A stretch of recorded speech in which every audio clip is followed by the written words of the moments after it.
All right, guys. So here's what I got some thoughts here. So what is the absolute realist reason that America attacked Venezuela? Is it about oil? Is it about America just taking oil? Yeah, kind of, I think. Is it about preserving the US petrodollar system? Yeah, again, kind of.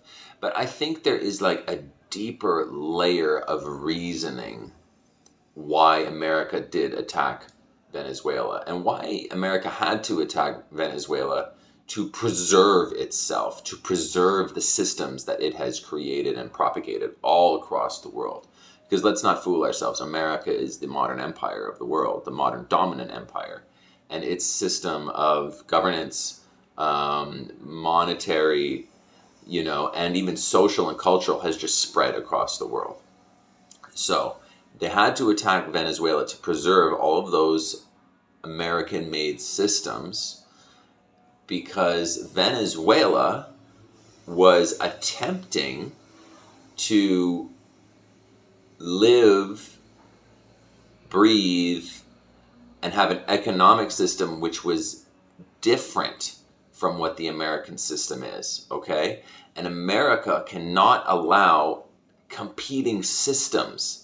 They cannot allow that, especially because I do believe it's likely that if Venezuela was allowed to practice, like if Maduro, I do believe, I could be wrong.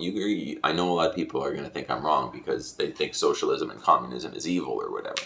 But I do believe if Maduro was kind of allowed to practice some sort of form of socialism, if you want to call that, where, state-owned oil companies would control the oil and then give dividends to the people of Venezuela. Like basically, like I think Maduro was probably more willing to share the wealth, of the nation, of his nation, Venezuela. He was more willing to share that wealth with the people of that nation.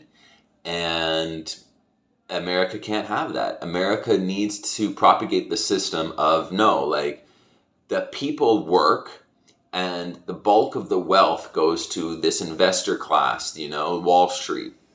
And I think Maduro, as I said, he was willing to share more of the wealth of his nation with his people.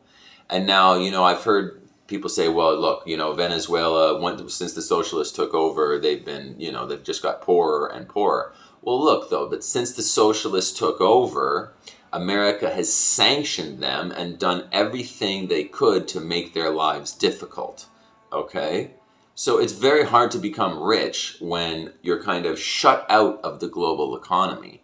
You see what I'm saying? But if America didn't do that, if they were to allow, Chavez and Maduro to practice this kind of more generous form of wealth distribution, without sanctioning them for attempting to do that, I feel like Venezuela would have become quite rich quite quickly.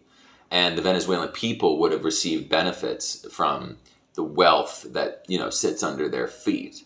And America can't have that. It cannot have, as I said, competing systems that compete with the American system. Because if the people in Venezuela become happy, healthy, and wealthy because the wealth under their feet is being shared with them, then other people are going to say, hey, wait a second, maybe American capitalism isn't exactly the best system, and maybe we should go with this kind of brand of socialism where we receive basically dividends from the wealth that's underneath our feet. That sounds pretty good.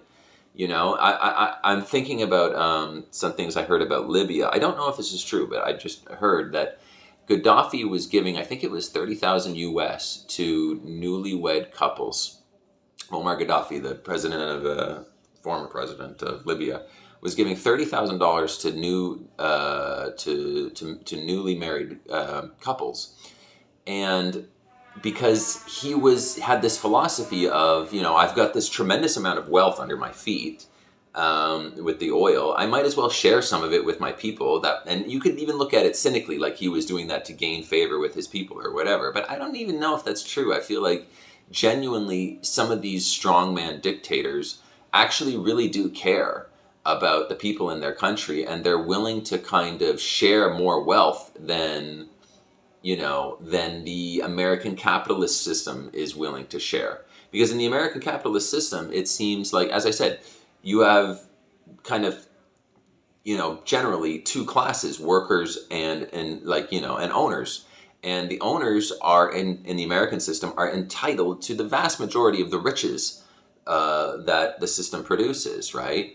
And I think Venezuela was trying to do something different. They were trying to kind of say, no, the people should own the profits of the wealth that sits under their feet. And again, America cannot allow that. They cannot allow, people like average people, to get rich, off of the wealth that sits under their feet, because it'll spread. It'll spread. People will say, hey, you know what? Look at Venezuelans. Like, the Venezuelan people are getting, let's say, I don't know how much they could get. Maybe they get $1,000 a month in dividends from, the state-owned oil company. And maybe they don't have to pay tax either, because the state creates so much revenue from the oil that they don't have to pay tax. And people would look at it and they would say, hey, look, Venezuelans are doing well, they're wealthy, they're buying houses, they're buying cars.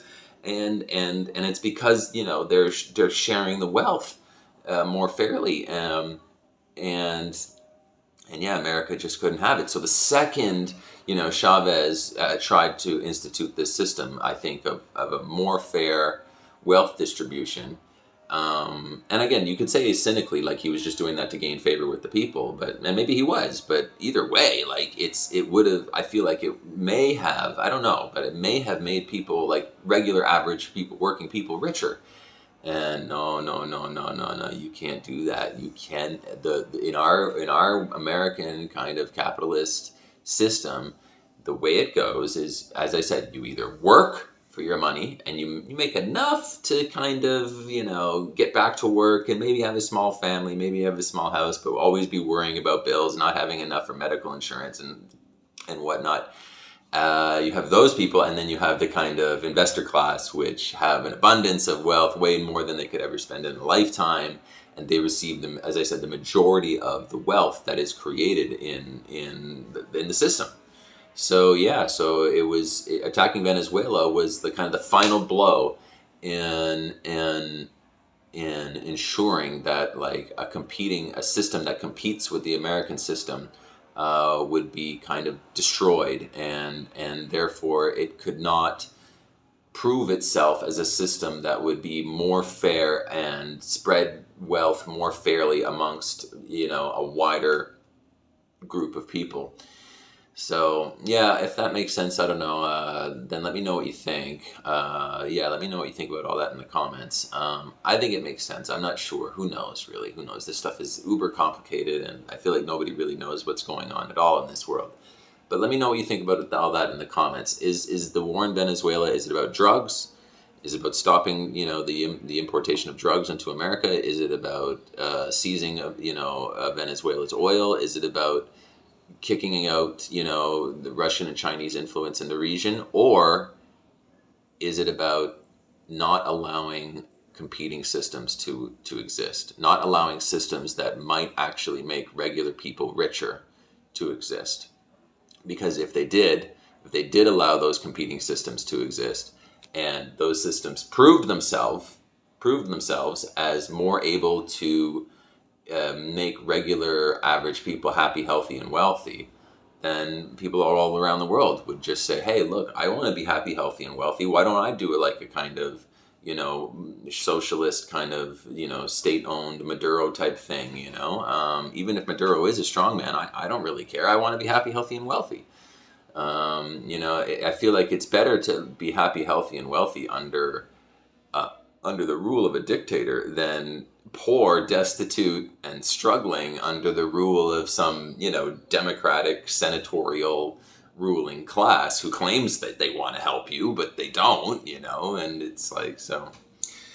All right, well, let me know what you think about all that. I think coming up on 10 minutes there, I think it's enough time here for this video, and this has been the Economic Matrices channel, and I hope you like and subscribe. I really want to grow this channel as big as possible, and yeah. All right, thanks, guys. Until next time, take it easy. Peace.